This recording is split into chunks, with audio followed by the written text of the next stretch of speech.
Welcome to this video on the simple thermal dynamics of portable computing. We'll explore why your laptop often overheats when you use it on your lap.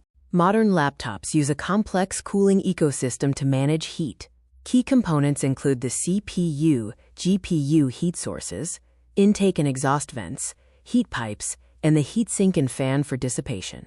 Active cooling relies on thermal engineering.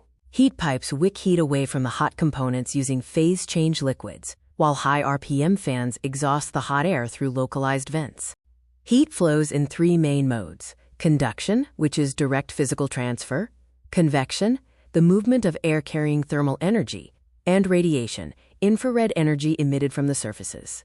The main problem is the intake block. When placed on your lap, soft clothing seals the bottom intake vents. This starves the fan of the air needed for convection, causing internal heatsink temperatures to skyrocket. This blocked airflow causes a temperature spike, often called the delta effect. Within 10 minutes, internal temperatures can rise by 15 to 20 degrees Celsius, often exceeding 90 degrees Celsius for the processor core. Your clothes matter because fabric acts as an insulator, trapping heat. Your body heat adds to the problem, and the weight of the laptop creates a perfect seal over intake grills. Surface type significantly impacts CPU temperature. During moderate use, a cooling pad keeps temperatures around 40 degrees, while a woolen blanket can push them up to 85 degrees Celsius.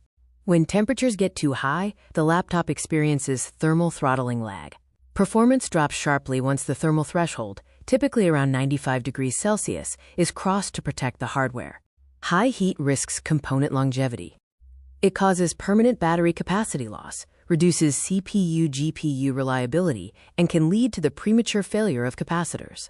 The simple solution is to maintain the air gap. Always use a hard surface, like a wooden lap desk or tray. Also, periodically dust the vents with compressed air to improve airflow efficiency.